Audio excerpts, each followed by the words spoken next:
Yukarıdaki işlerine devam hürmetli vatandaş. Bugün Çiğistağ 2019 yıl 6. ayının 30. günü haftaga yakşembe. Devamı yukarıdaki leksiyanın azı başta hazır sözlüğe leksiyanın devamı. Dini itikat erkinliği elçisi Sam Brownback Amerika avazdan muhbirine mundak görsel. Amerika Qo'shma Shtatlar hükümeti Cungo hükümeti tarafga davamlı özlüksüz holda Şinjan vaziyetiga ko'ngil bo'layotganligini bildirib kelmoqda. Nima deydi? Sam Brownback mundaq ko'rsatdi. Amerika Qo'shma Shtatlar hükümeti Cungo hükümeti tarafga davamlı özlüksüz holda Şinjan vaziyetiga ko'ngil bo'layotganligini bildirib kelmoqda. Amerika avazdan tor betinden elingan bir abzas, muş abzas. Haberle devamlaştırıyoruz. Hazırgıcı Cungo hükümeti izcil halda cazalaş lagerlerini ve kasbi terbiyeleşme merkezi de atıp gelmekte. Bu fakat bir sepsetedir. Barlık paketler şunu ispatlap görsetti ki uların dini paket emez. Dini itikat elçisi Sam Brownback Amerika avazıga mundaq ko'rsat. İzdiraksiz g'oyib bo'lgan kishilar. Uyg'ur oila a'zolari faqat g'oyib bo'lganlarning nada ekanligini bilishni xohlaydi. Lekin Cungo hukumati oshkorlashni xohlamaydi. Bu son o'zliksiz ko'paymoqda.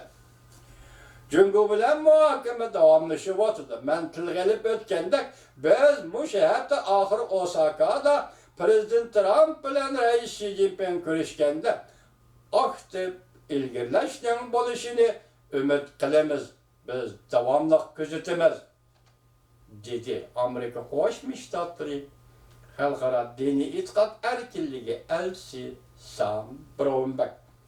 Sam Brownback ilgari Beijing doiradagi Şinjan'ı ziyorat qilish to'g'risida talab qo'yganligini yoki qo'ymaganligini tushuntirmadi.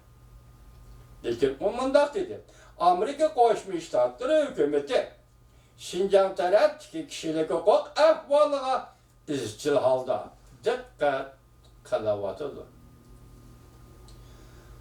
Amerika Qo'shma Shtatlarining davlat ishlar katibi Mike Pompeo Cungo kishilik huquqning ahvolini ko'p qatim tanqid qildi. Cungoda kishilik huquqning ahvolini ko'p qatim tanqid qildi.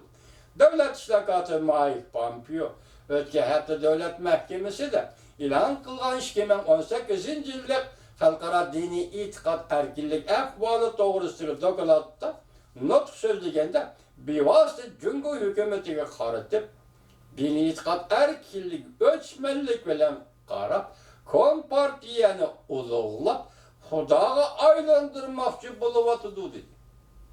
Demak, dinni qaraladim, dinni tanqid qildim. Maqsadi nima? Demak, Cungo Kompartiyasi Xudoga aylantirmoqchi. Hey. Aşı Xitoy nima?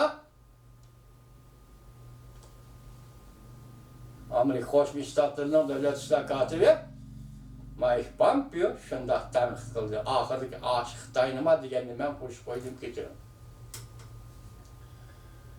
Bu yana mundaq dedi. Erkinlik sadosi Cungoning daxli taruz qilish harakatlarini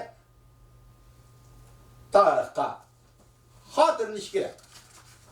Davlat ishlar kotibining so'zi.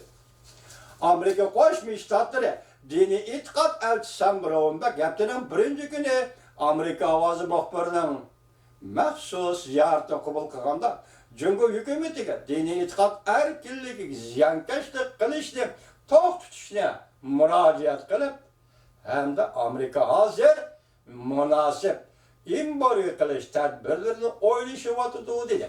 Yuqorida biz bu embargo qilishni 7 nafar senatorning Prezident Trump yozgan birlashma xatida ko'rgan edi. Endi hozir bu yer yana shu kuni o'xshash kunda Sam Brownback kishilik huquqqa xiloflik qilgan Cungo amaldorlarini embargo qilishni yig'izg'alyapti. Bu to'g'rida o'rtoq reis Kristofor Simon, Tamlantos kishilik huquq komitetining o'rtoq raisi Nopozluk Erbab Kristofor Smith Amerika hükümetinin alakadar meseleler boyunca qattiq tadbir qo'llanishini, diniy e'tiqod erkinlik, ziyonkashlik qilguvchilarning mas'uliyatini so'rashda qilishini qo'llaydiganligini bildirdi. Biz xalqaro diniy e'tiqod erkinligi qonunini atrofli va kuchli ijro qilishimiz lozim.